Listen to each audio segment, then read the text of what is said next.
So I'm back. Hey everybody, I hope I haven't lost you for good. My phone did an unscheduled update and shut me down, so I'm back now. Oh, I hope I'll gain some viewers back. It's Wednesday, January 5th. Here for virtual birding, the first one of 2022. I'm going to wait a little bit to see if some people join me. If you do join me, please say hello. Comment what kinds of birds you've been seeing, where you've been seeing them, if any. It's been nice to have some snow. Colder temperatures have been a little bit of a shock.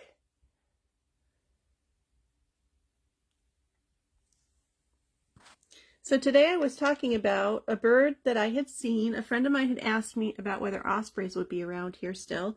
And ospreys could be around if there were larger bodies of water that are open. They do a lot of fishing.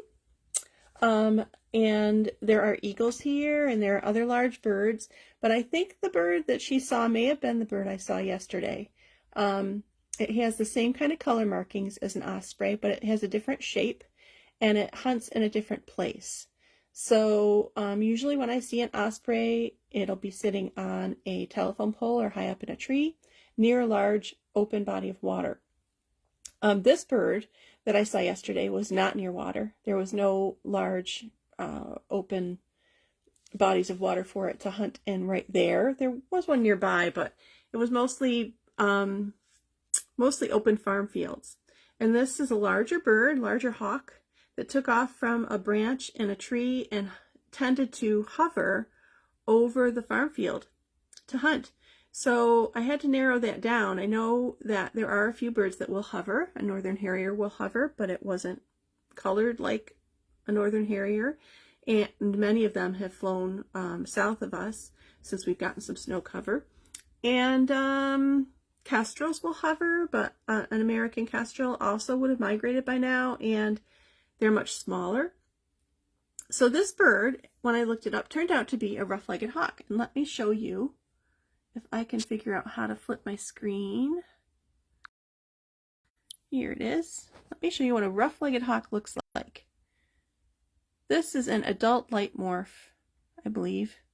They come in all kinds of different color phases, light and dark, and in different configurations depending on age. So you may see a juvenile, you may see a female, you may see a male, and they look similar. But all of them, they may not look terribly similar, but all of them will have this marking right here. They may have coloration on their wing, but they will have this patch on their wing and then a lighter color of feathers underneath on the underwing. And they also have a tail that has just that 1 to 2 bands on the end and then white above on the tail.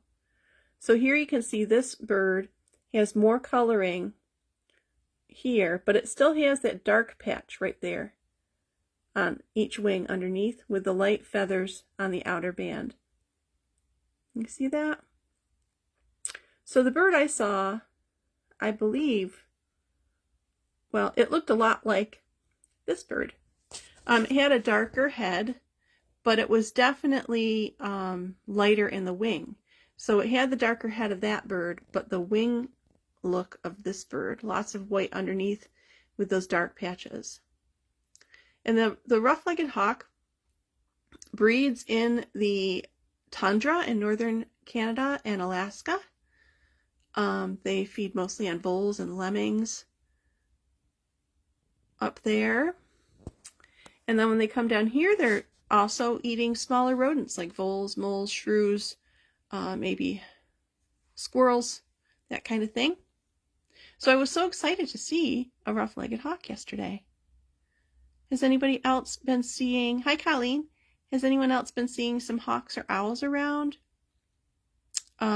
This time of year we're seeing some snowy owls in the vicinity. I have not seen one yet. It is my lifelong goal to see a snowy owl in the wild in the North Country.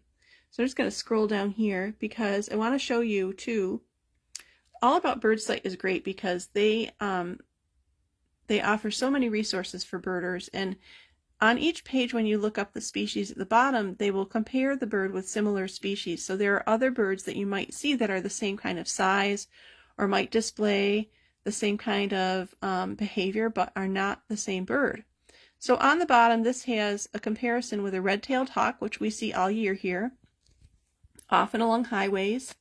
And the red-tailed hawk, you can see this picture. I often see them along the highway, and you can really identify them by that dark band across their belly, across their chest, and then the lighter above. And then, of course, also by the red tail, the rusty red feathers on their tail.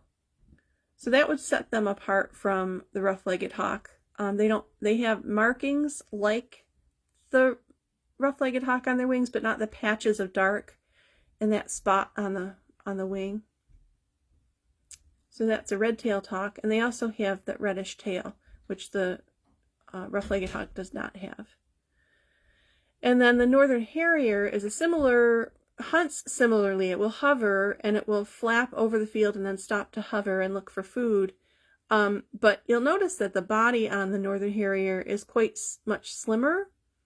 It does have a white patch on its tail, but its tail also has several stripes, not just the dark on the end and the light underneath.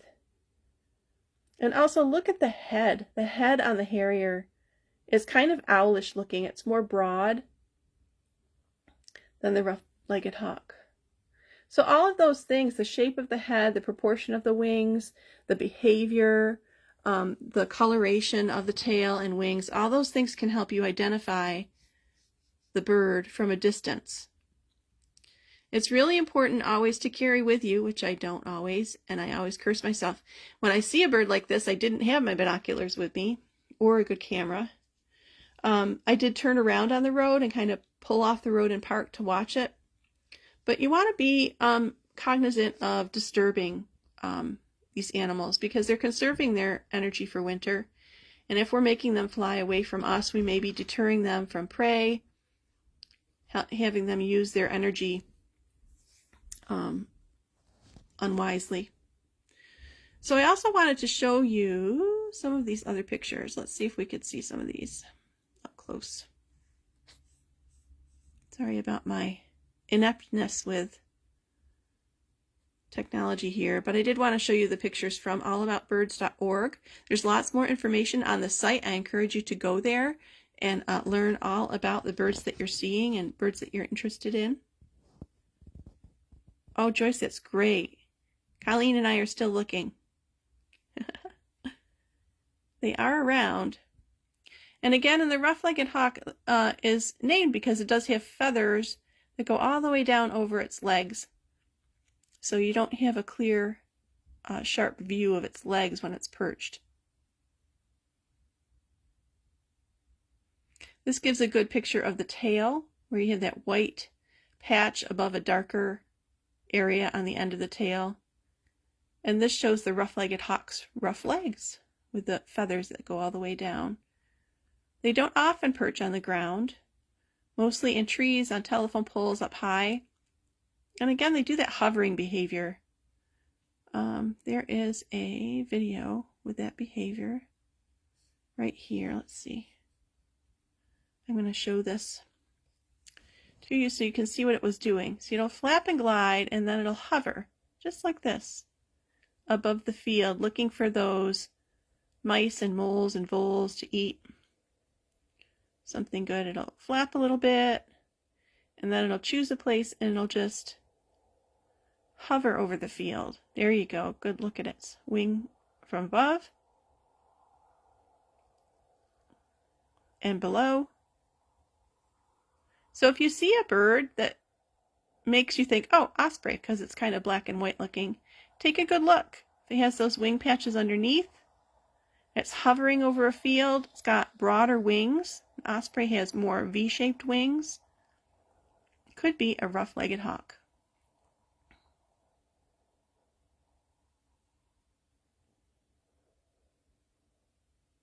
Some winter raptors. There we go, hovering. So there you go, a little bit about the rough-legged hawk.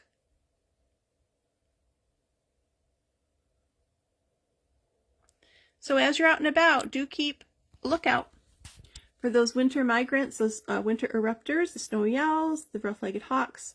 You'll see red-tailed hawks out there. You'll see many people have been reporting bald eagles still.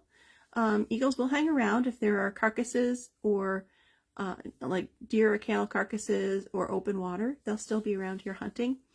And they're also starting to pair up for nesting at this time where we live. So come January, February, they may be starting to display courtship behavior. So you may see some really cool things if you're out there and you see a pair of eagles. You want to stop and use your binoculars and see what they're doing. Anybody else with some great sightings? Any good ones out there? Keep looking. Keep your binoculars handy. Keep your distance so you can really look at what the animal's doing without your influence around. And keep birding. Hope you have a great day. I'll be back at 5 on live. Thanks, Kathy. Yeah, do. They're really interesting to watch. So keep your eyes open. Have fun out there. See you maybe at 5 o'clock. Have a great day. Bye-bye.